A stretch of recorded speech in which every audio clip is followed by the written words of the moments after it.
Good evening, everyone. Happy Wednesday.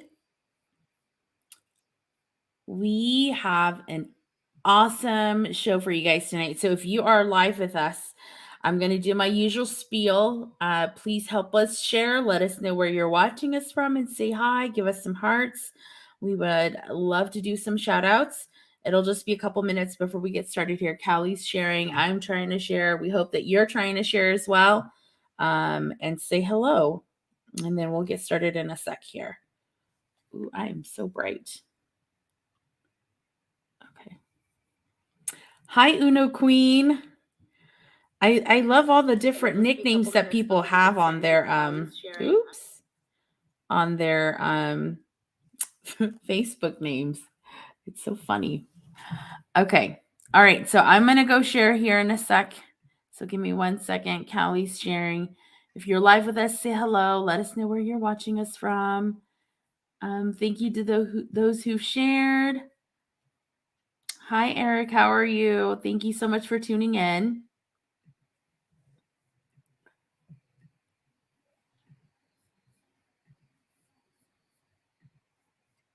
All right.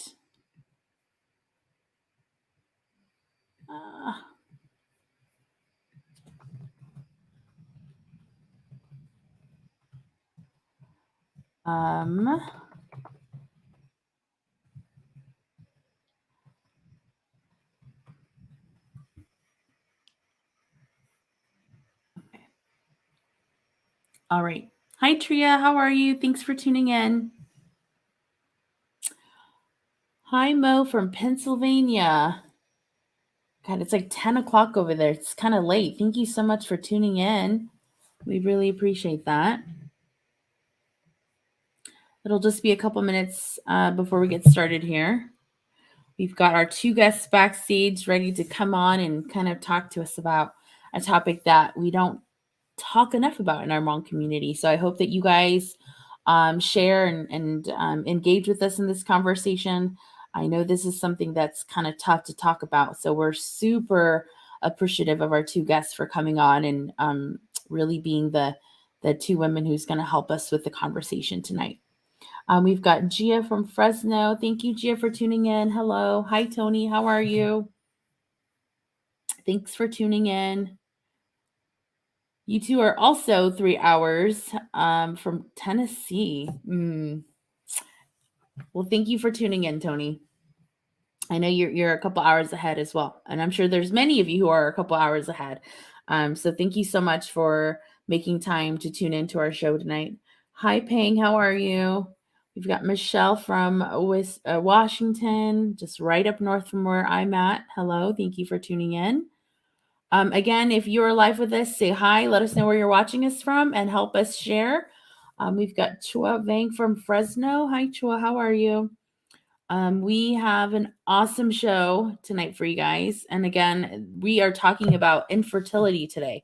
So we put a post out a couple weeks ago, a week and a half ago, and we've got two amazing ladies with two awesome stories to kind of share. So we hope that it'll kind of shine some light on the infertility topic within our culture.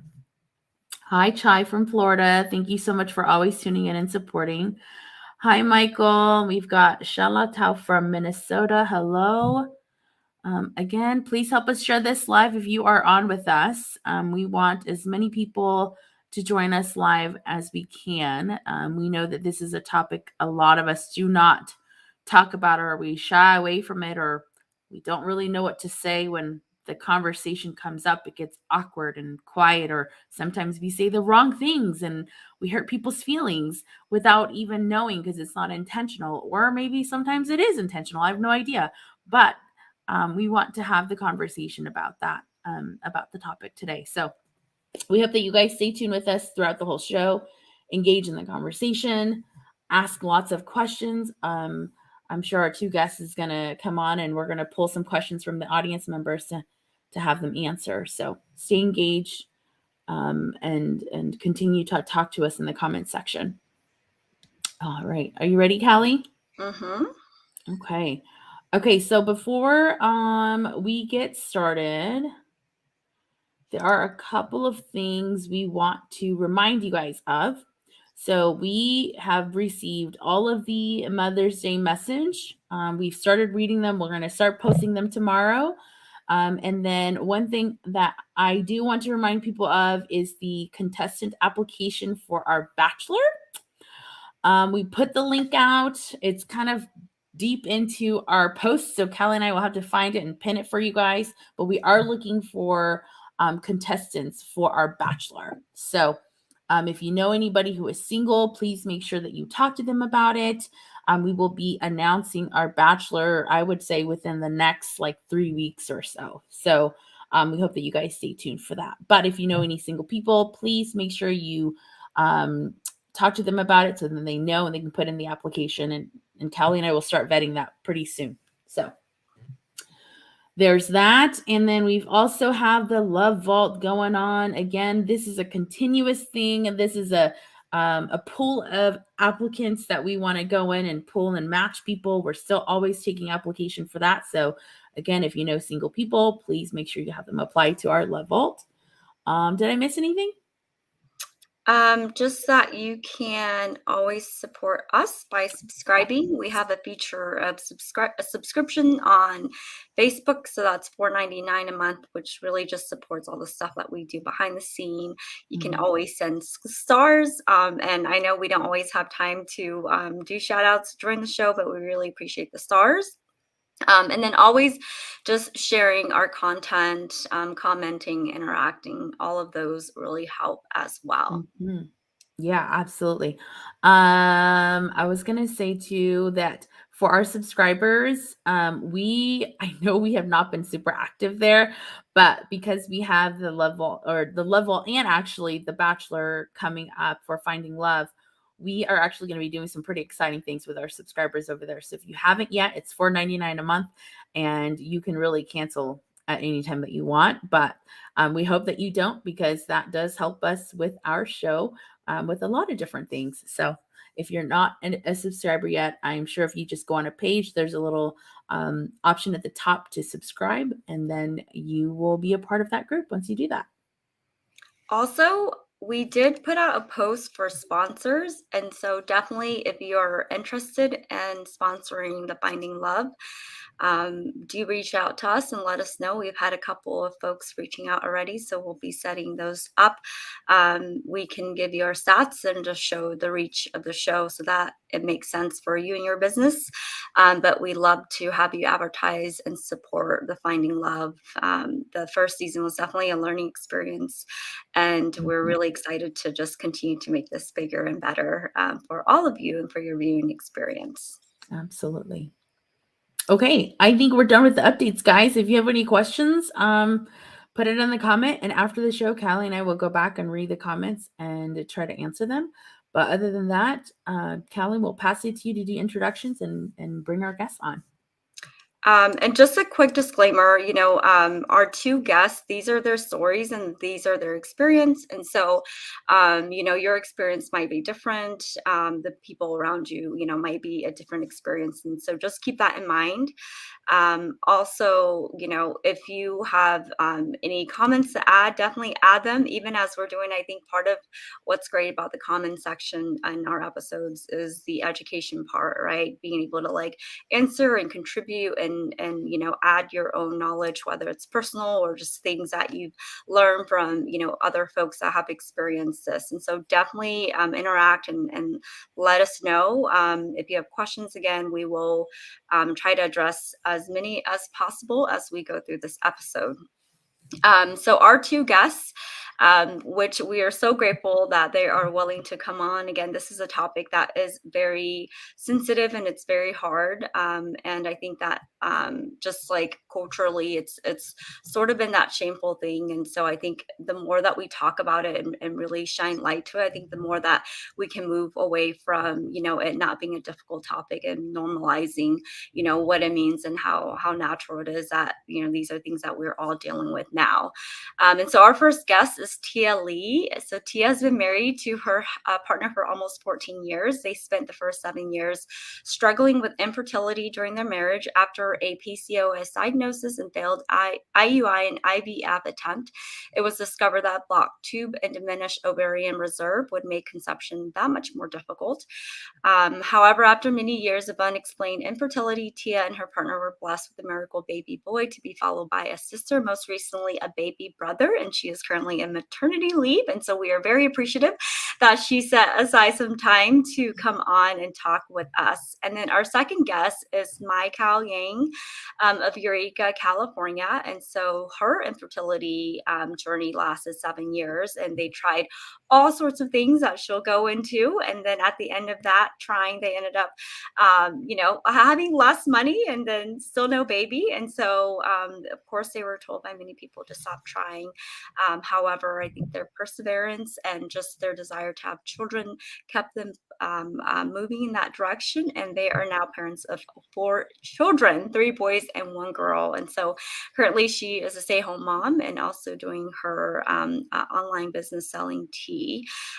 Again, we brought folks that have, dealt with infertility and then have been successful. We love to have other stories come on too who are still struggling with that. And so definitely want to do more episodes with this. But with that, we are going to bring Tia and MaiKao on. Hi, ladies. Hi. How are you? Good. Excited.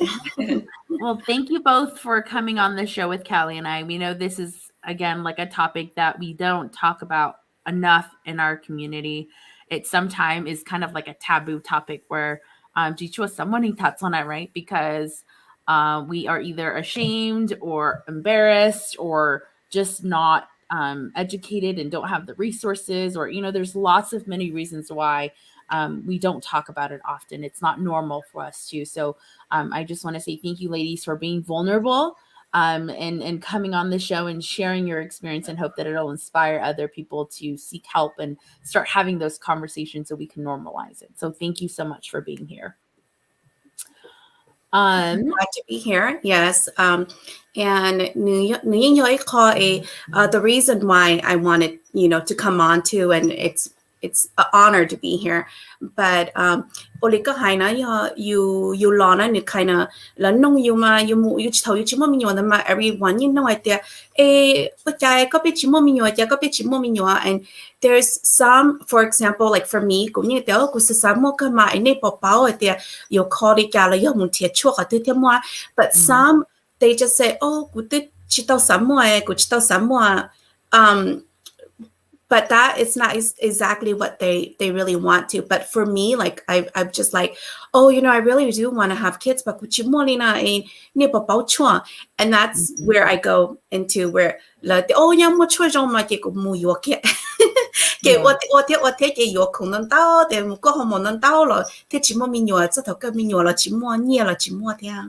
Yeah. Well, Callie just did a really awesome introduction of you both, but could you both talk a little bit about when you first started trying to conceive and how old you were at the time? And either one of you can go. It doesn't matter. Yep, go for it, MaiKao. Okay, so I got married really young. I was 16, going on 17. I was still in high school. At that time, I've always knew that I wanted, growing up, I always wanted to be a mom.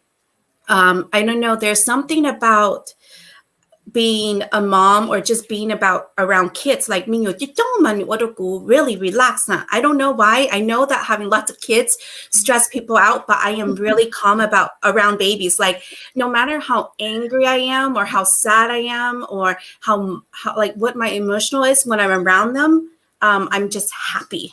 So I started right away. But that didn't happen, of course. And then so I was like 16, 17, and nothing for 7 years. How about you, Tia? Yeah, so it's funny because she said 7 years. That was kind of like our time frame too. It took us 7 years. I was in my mid-20s when we got married, and in your mid-20s, you're still considered young, like when you go to the doctor, they're like, oh, you're still young, and so it was hard because you're like, no, actually, I think there's something going on. But, when your physician's like, oh, it's okay, we're going to take a really conservative approach. So, it was later on, but, it was still kind of tricky to figure out what's going on. Yeah. So definitely, like when I think as women, I think we're groomed to be mothers, and like we're groomed to be a mother, and all of those roles. And so when you were first trying to conceive, like, did you walk into a kind of like, you don't know any better, right? Because I definitely feel like when you're younger, it's definitely an issue that you don't even think about because, like Tia was saying, like you just expect that you're going to have kids. So what were just like your expectation of that? And then when did you realize like, okay, like something is up? Like, was it just 6 months or like, was it like a year? Or like what was your, like that time frame of recognizing that something is wrong and it's not as simple as other people might make it out to be? For me, it was like like right after, like I got married, and the first thing you do when you is what you do: take a pregnancy test. I took a pregnancy test. 6 months later, blah blah blah, So I'm like, okay, there's something wrong with me, and then I didn't go to my mother-in-law, but I went to my older sister, and she was like, oh, and so she gave me some medicine that I drank. That didn't give me my period too. And so then they're like, okay, có tao mua plan like medicine cho bao lâu là mua plan có lúc chạy xóa. So my husband and I, we went all the way to Fresno to mua thấy nha cái là mua plan là mất chua khử đó. And still I didn't have a period, so I had to keep pursuing medicine, fertility specialist, and so I haven't had my period for like 6 years. Wow. So I knew that it was me, that and so, but then at that time, my husband was young and I was young, and a lot of people just say, oh, like you party lo cái bao thọ em mong mà cái bao nhiêu like cái chống cái thà bao hậu lửa na cái nhiều hậu lửa mà là như thế oli cha có tụ nhá chỉ mình nhỏ mà là bây giờ nếu mà mong pay nếu chỉ and then that slowly started to get into me, like cũng mong pay của thế chỉ mình nhỏ. And so the next other step was, okay, mu tiền yao for with the husband. Yeah. What about you, Tia? Yeah, so like I was saying, when you go to a physician and you're asking for medical support, and they're saying, oh, you're still young, and they start you on just a regular Clomid, and that's when I was diagnosed with PCOS too. So metformin, I've been on that for like over a decade now. For and PCOS is, kind of goes hand in hand with infertility. You hear that a lot, for the women. And then the first year, I think when you get married, you're like, oh, they always say if after a year you haven't gotten pregnant, then definitely seek help, but I think it was around like year 2, you're like, okay, something's not happening, what's going on?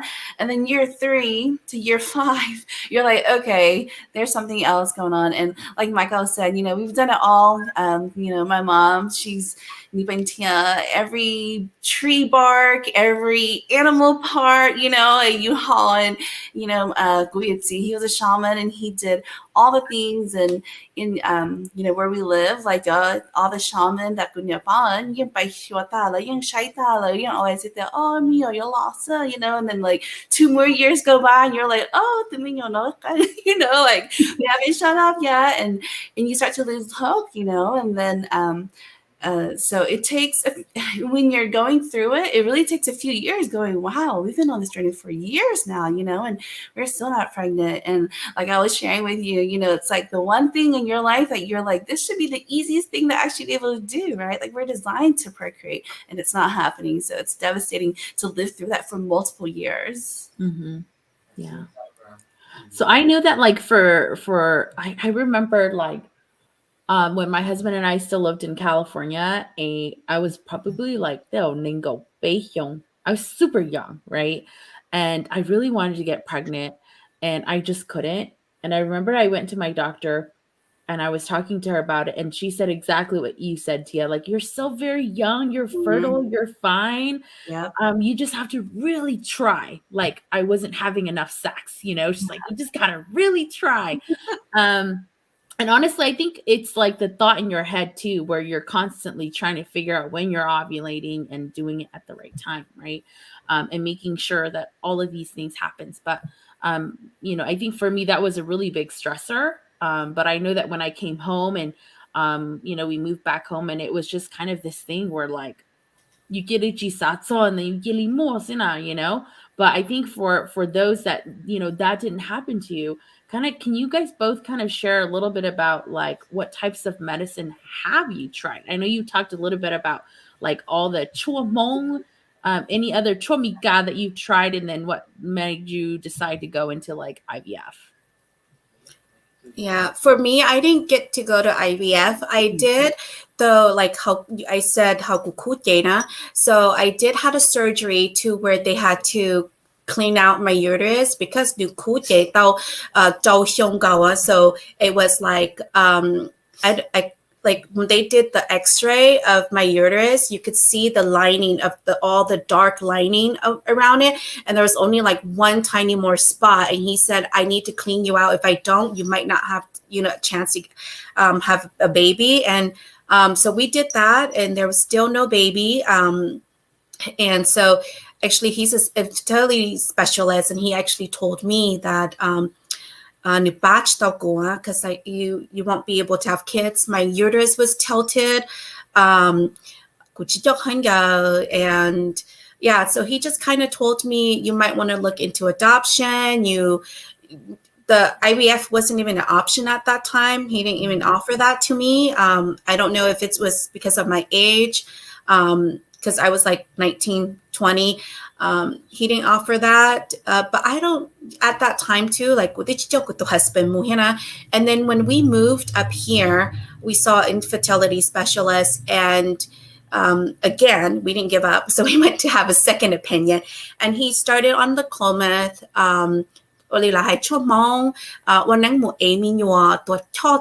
everything we did all that. And then they finally said, bring in your husband. And it turned out that it wasn't really just me. So in Bimong culture,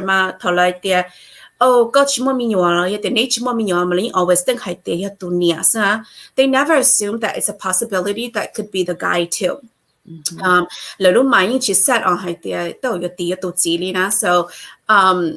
it was him too. So he had learned a low sperm count. And so at that time, I started him on vitamins, on fish oils, cooking healthy food. We both changed our diet. We both try to be healthy, but still, there was still no baby. And I believe how made us successful was that we actually just kind of gave up. They said, go do adoption. That's what we were going to do. Was we looked at the adoption book, we took it home to see where our options were, like in China, Laos, or Thailand. That's where we were looking at. And then we just enjoyed each other. No vitamins, like our body's already healthy. We lost some weight. We were already healthy. But I think it's the stress. Stress is mainly just your whole body.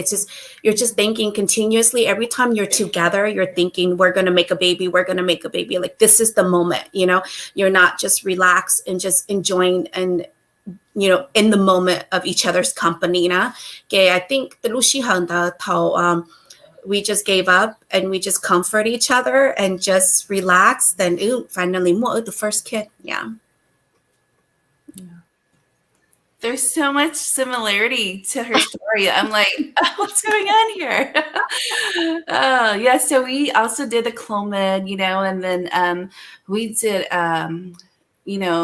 the few coworkers that I did talk to were like, oh, you should get a hysterosalpingogram. And it's where they shoot a dye into your tubes to see if there's any blockage. And sure enough, turns out one tube was blocked. So then that made it tricky because it's like, even if I were ovulating, if it went down the tube that's blocked, well, there's our chance for the month, whatever. So there's like a lot of science involved that you never thought you'd have to learn, just to conceive. And so like your chances decrease with that.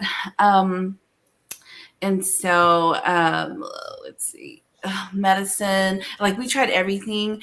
And then once we did do, we did IUI, and that was unsuccessful because of the block tube. We learned later on, it was after like 3 attempts that we realized, it wouldn't have mattered, like I said, because one tube was blocked. And then with IVF, there were so many medicine. I wish I would have kept all the syringes. You see those pictures where the moms keep all the syringes and do like a heart around their baby. And I'm like, I wish I would have done that. But there's so many, and in fact, I kept the little box that they say to put to recycle and just don't toss it out. And I'm just like, I see it now.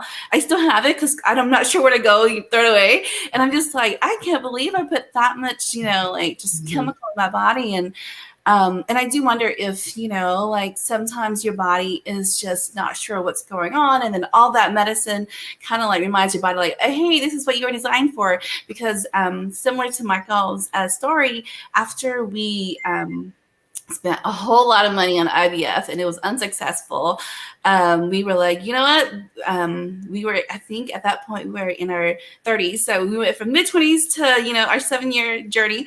We're like in our 30s now. We're like, this is not happening. And, at the end of the day, we just want to have a baby to love, to take care of. And same thing, I literally signed my husband and I up for a webinar to adopt from South Korea. Because, again, we were like China and South Korea. My mom was like, get you more adopting it though. I'm like, I don't know, Mom. I kind of want to go to South Korea, So I jumped on South Korea, and then we were supposed to attend the webinar, and we found out we were pregnant. So it's just so crazy because all those 7 years, and the people that you do share your struggles with, they always say, don't worry, or don't stress about it. I'm like, that's all I worry about. That's all I'm stressed about, And then it's kind of at the time when you're living through it, you're kind of like, how dare you tell me not to worry? That's all I think about. And then, once you get to your final, straw, and you're like, oh, I'm done. Like, I just, it's not about me carrying a baby. We just,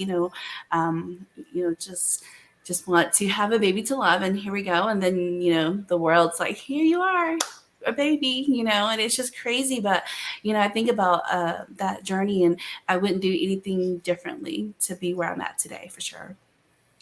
Yeah. So Tia, you talked about IUI, which I think a lot of people are familiar with, or I'm familiar with IVF, but can you go a little bit more into like what exactly IUI is? Yeah, that's intrauterine insemination. And so that's where it's kind of like, like when they talk about like the turkey baster method, kind of, but it's like medical. So they take your husband's sperm and then they inject it in you. And like I said, for us, it wasn't going to work no matter how many times we tried, just because of my one block tube anyway. So it was a less invasive procedure. And it was something that could be done locally. And we live in the Midwest. And so for our IUI, we were able to access a physician that would do that procedure. But for our IVF, we had to drive like 3 hours for that procedure. So it was a little bit more tricky. Yeah. Okay. And then can we, I'm going to grab a question. And this we're looking at the same one. Oh, yeah. So the question is, I just got what is MaiKao referring to when she said, is it Kuje? Is it endometriosis? Do you know, MaiKao? don't know the medical term for that. I think they had said it to me a long time ago because there's two type to where you could get down at, and they told me that the easiest way is when the easiest fix is when you could get where it's like the blood clot, like so it's just like a little ball it's a ball that comes and stay in your uterus, and it's just a whole bunch of blood clot. So those are easier to get rid of because they just give you pills and it kind of make those blood clot break it, and then they just fall out. But with mine, it was like it was just the lining, like it just keeps layering and layering. And so it's so thick that no matter like if I could take medications to do it, it would just scrape the front of the lining. It would not even touch the back of the lining. So they had to go surgically remove it. But even with that, when they did that, it didn't even help. So yeah. Got it. And one of the, I think the most interesting part about your story is that, MaiKao, like you had said that, you were open to having your husband, and I think a lot of women would be like, what? Like, you need to love me no matter if I can produce for you or not. And so, I think thinking back to both y'all's journey, did you feel supported? What did your support community look like? Did you feel like you had a support community? Who were you able to talk to? For me, I felt like during that time, I did not have anybody at all because I was away from my family, from my side of the family. So I was with my in-laws, and they did want us to have kids too, but like some in-laws, they find medicine for you or call you and stuff now. But with my in-laws, that didn't happen at all. So it was just me and my husband. But then everywhere we go, I would always be considered tuñamo because I couldn't have kids, And then finally, when my mother-in-law sat me down and say, it's been 6 years, I said, oh, that's a great idea. Like finally somebody gave me, like some input, and I was like, can you go ask him? Because I believe that ni Chicana. So and at that time, thinking about it, like during that time, I think I was just really selfish that I was just thinking I want kids. But I wasn't thinking about his feeling. Like, was he willing to do that? Is he willing to go love another woman? Like, I didn't even think about him at all. All I think about was me and the baby and becoming a mom. So yeah. So when my mother-in-law asked me that, I said, "Hai nương có nữ gió mà." Chỉ mới có cái key, chỉ mới game bao tờ hay đấy cái tụi này bao nung có tên đóเลยà. Like No. you were so like, I just really want a baby so bad that I would give up anything and do anything to have a child to hold and love. Yeah. Do you guys remember, like, I'm old. I'm old. So during that time, there is a movie that came out and it's called And when that movie came out, I was like, oh my gosh, like, okay, I'm going to go find myself a best friend to have a kid for me. Yeah. So that movie, I still always remember it because that hit home a lot. Yeah. Yeah. How about you, Tia? How was your support like? Yeah, all I have to say is, wow, MaiKao, like your heart is so big. I was like the other end of that spectrum.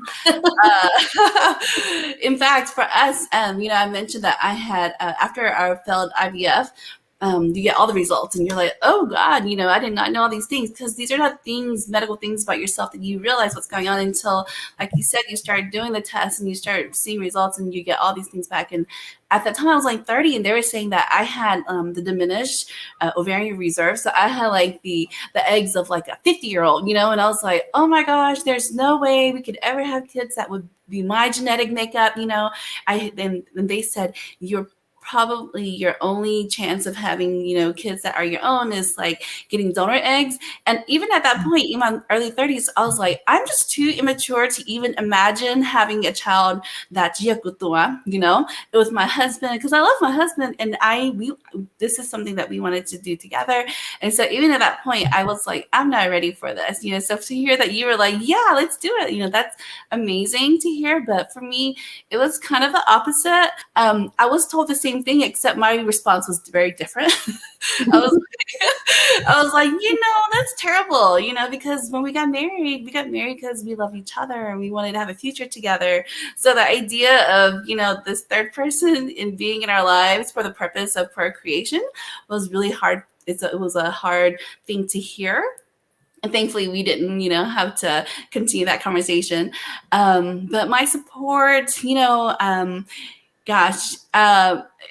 my mom and I are, I don't know what you ladies, your relationship are like with your moms, but, there's ups and downs. But during our struggle for 7 years, she was my biggest cheerleader. She, like I said, she was the one that was going out and like getting all the medicine and scheduling all the shaman stuff, and I just had to show up, so that was so nice. And but even at the end of the day, though, like when you're going through it, nobody really understands unless they've been through it as well, because even like I have a sister and friends and cousins, and you may mention it to them, but like let you follow what you're really going through, and how sad and lonely it is when you're like, this is thing that's happening in my life and I have no control over it, and it's just like, unless you talk to someone who's willing to have that open conversation with you about the struggles, it's really hard.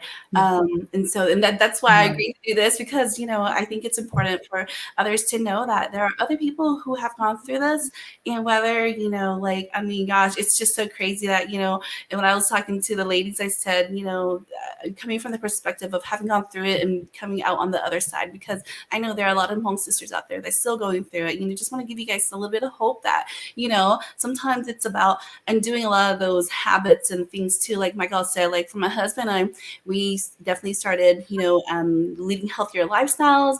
And I was telling the ladies, I love edamame, but like I had to stop eating it because, through your journey, you realize you do so much research and you find out all these things that you're not supposed to do that's not helping you to create a fertile environment, right? And so edamame was something that like with that false sense of estrogen, it would make my body think that I was having a period, so I had to cut that out of my diet. So you do cut a lot of things out of your diet and just try to be the best host to, having a baby, and you learn all these things, but you do it on your own, right? So it's kind of like trial and error. And I just imagine like, gosh, what if somebody told me during year one, like, don't eat edamame, and then that would have like set up my journey, right? Or, cut it down. So if there were more conversations to be had and people shared more, like, hey, this happened, here's what I tried, this happened, and but a lot of the conversations, it's just a lot of judgment, like, oh, they've been married for a long time, right? And it's like, and nobody really like willingly offers things or to help, or it's just it was a lonely road, but I'm just glad that we're having this conversation. Yeah. How was your husband's support during like your guys' time of like trying, or once you figured out it was kind of like it was you who was having the problem and you were going through that? How was your husband supporting you through that? Was he someone that was like, I have your back, I'll go to the appointments with you, we'll try everything? Was he more of the person who's just like, you go on your own and I'm going to go work or do whatever, obviously they're not going to go marry the Yao, but yeah, my husband didn't go to any of my appointments. The day that I went in to have my uterus clean out, I told him that I said, in the morning, you have to request day off. And then you have to come back and pick me up that night because it's going to be an in and out surgery. And he's like, you're going to have surgery? And I say, yes. I'm going to have surgery. And he's like, for what? And then I had to explain to him. And he's like, okay, well, I think we have to tell my parents. And I said, yeah, kia mom gama. So he told my my in-laws. And then I think I'm supposed to wake up from my anesthesia, but I did not wake up. Like, it was like, they're like, oh, she should be like 30 minutes getting sengloa, but I did not wake up. And then he called and told my in-laws, and they actually yell at us. And then they're like, like you're supposed to do one day come surgery now, but you did not do this. So if anything happens, and stuff. And then I woke up later. I just took an extra long trip to come back, but I did come back.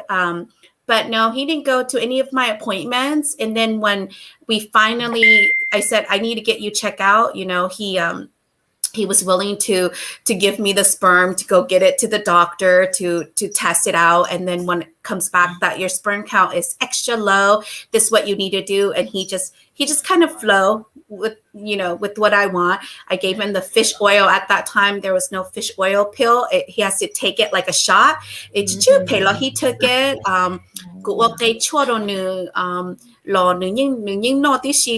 I just continue giving it to him, and he just did it. So that's him.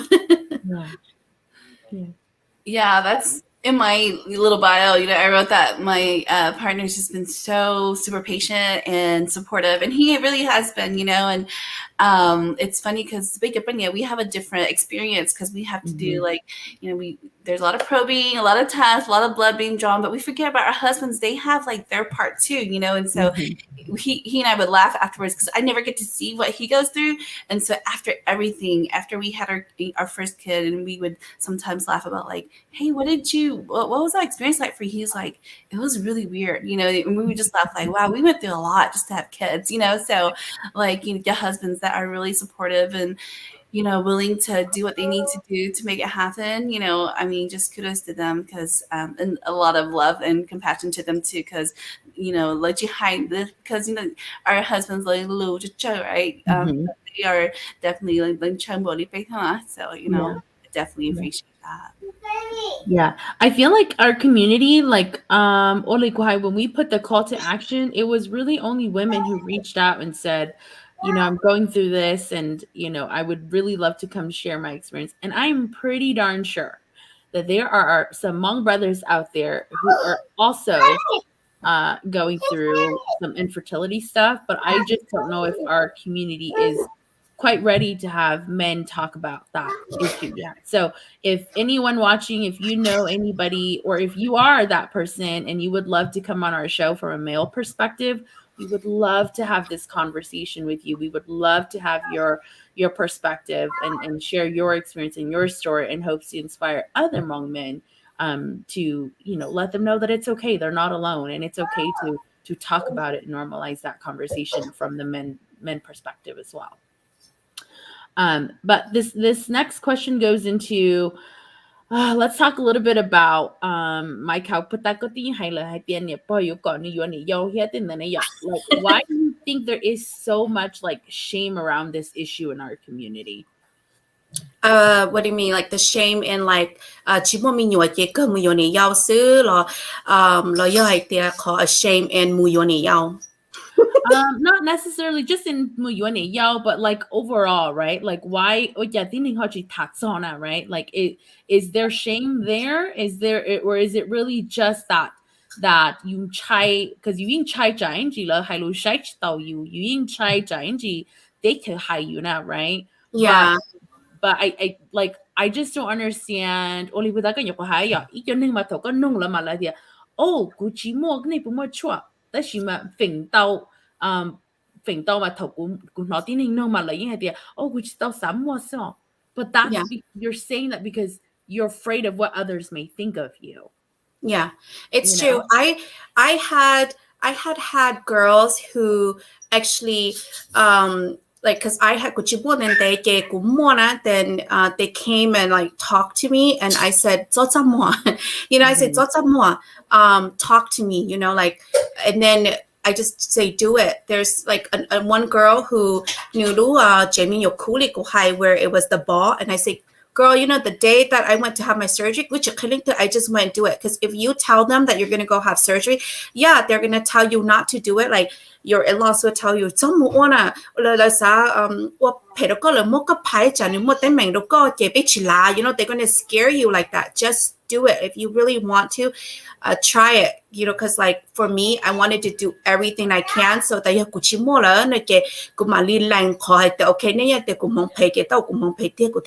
but I was about to prove them wrong, and that's how I kind of live through life too. Is that like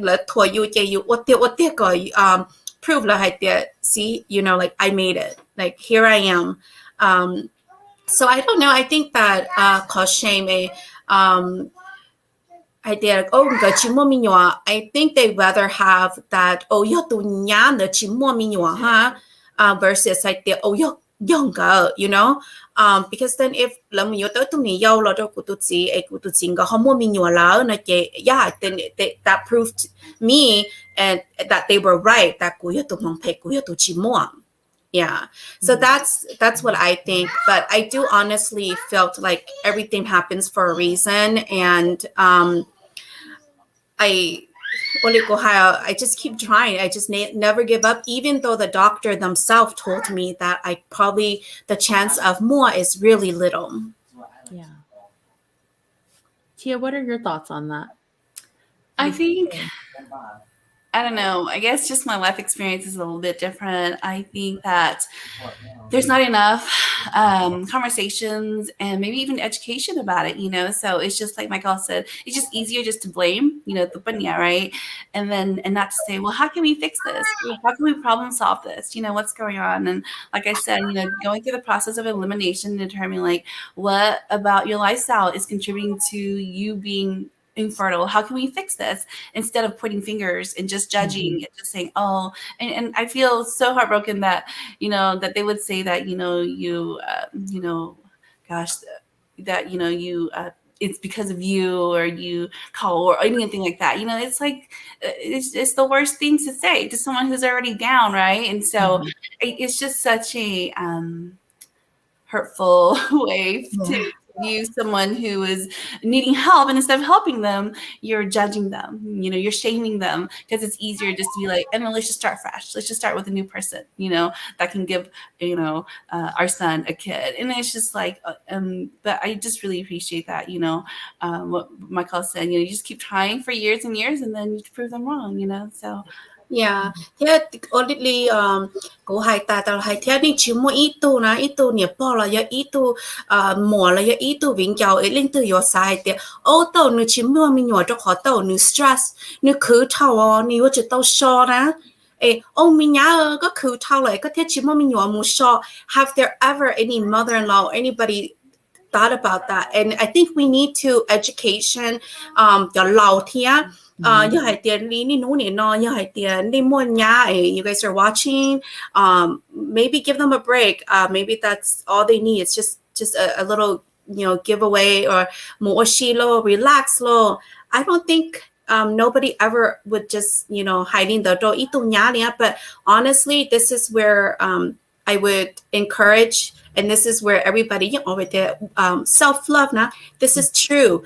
Your infertility is too. This is the beginning of, you have to self-love. You have to take care of yourself. You have to put good stuff in your body. And that's also including good positive energy. You still it starts within, from the mind, the body, and the soul. And that's where you have to think, and you have to and then you so take care of yourself. Before you could bring a baby into a world, is you probably have to start loving yourself. And that's where I felt like, okay, when I started to take care of myself and get healthy and just forget about creating another baby and bring another baby into this world, I need to start taking care of myself. And that's when I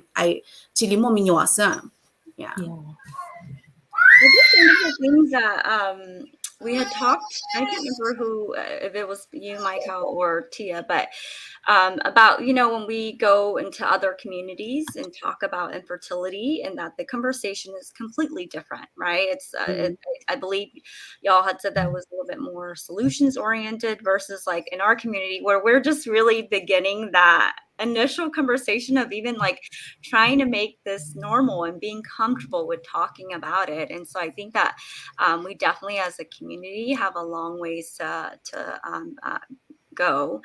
One of the next question. So for those people who are looking to support anybody just to be there, like what would you recommend for them to do? I think sometimes people feel like they have to always like have something to say, right? And then end up saying the wrong things. Or just, and you know, you see people, I mean, you know, like different situations where, you know, they have like your best interest in mind, like, but they end up kind of saying the wrong thing. So what would you recommend for those that are wanting to support somebody who's going through this?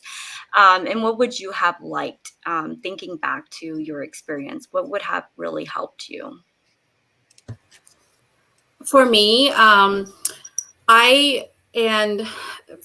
I would have said, you know, do idea more ilang tu na nu lai do day to wing yao tu and nu lai idea gu bao de go and chum in because I never hide that gu chin cha like I gu tu your sister like your baby mu bot bu like la cho ji lo gu ta la cho ji gu lu za la gu je oh no it's okay because la cho ji lin the min your te lin no min your he lin lo na you know I do all that and so you both the union cha ta shima yi chi mo ilang tu yo idea okay các báo lúc của nó thì lúc họ màu nó rơi rong là do hay tiệt của mua ta lại của nó là tiệt bỏ chua nó nữa rơi rong for mua mình nhỏ này của yo đó never once have anybody offered that to me. I think that if they did that it would have brought a little bit more light into my darkness, and I believe Tia would probably understand this too because你只摸一招诶you don't share that you need when you go to bed you need no maybe check and go like more you really check you chỉ mua mình nhỏ xíu nè every day it's there's a reminder that you chỉ mua mình nhỏ every single day thầu you chỉ mua nè mà ít comment you're so sensitive to everything only la hai na ne chỉ mua mình nhỏ coi ne bộ mua nhia it's like no nhia là bé chỉ mua mình nhỏ là bé chỉ mua na you know so that's it's stressful and you know how we throw baby showers maybe sometimes we should think about in the future if we know a couple is trying to have kids maybe start an infertility fund.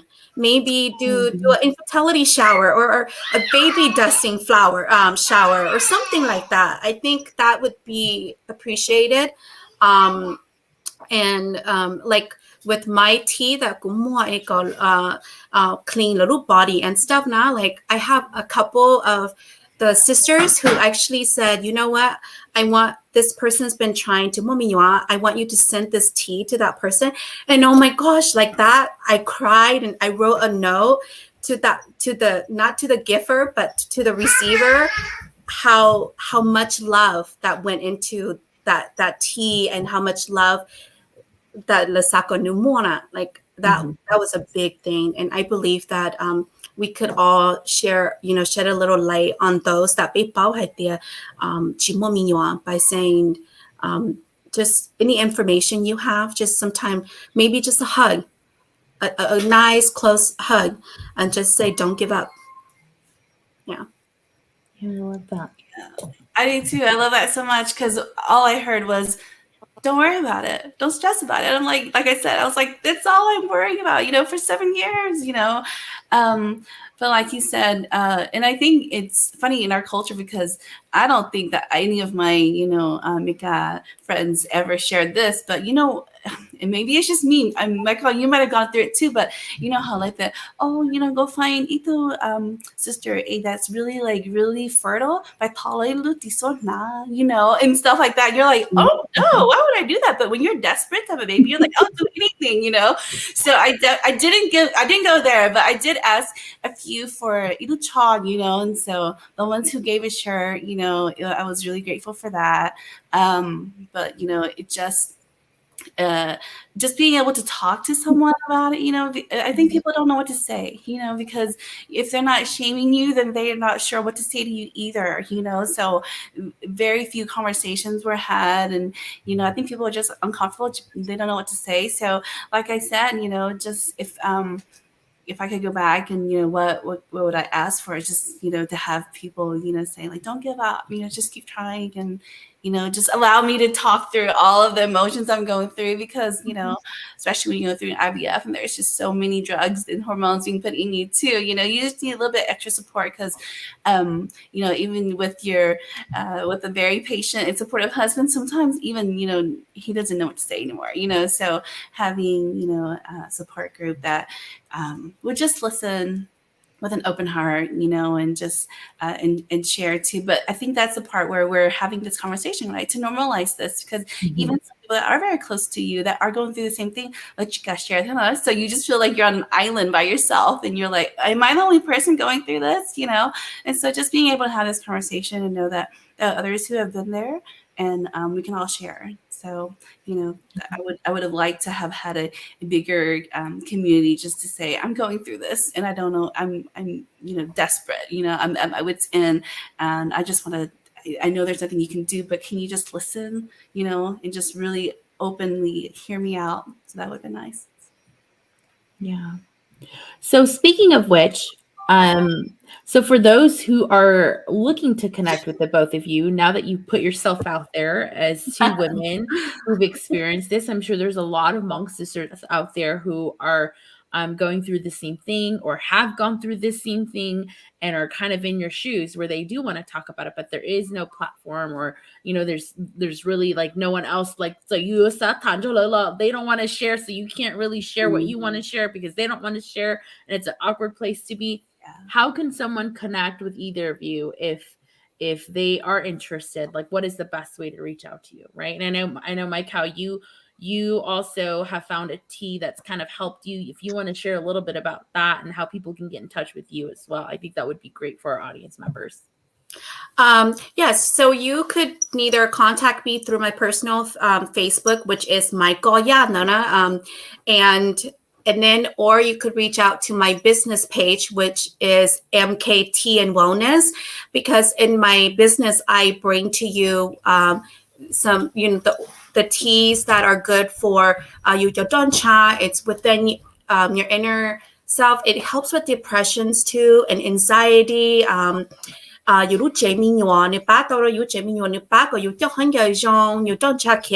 helps with balancing your man hormones and lady hormones. So once you have all that balance and you, like I said, you have to kind of start from within. And I believe the tea really helps. I have had a great outcome of the ladies who reach out to me. And I tell you, there's a couple of them that said, and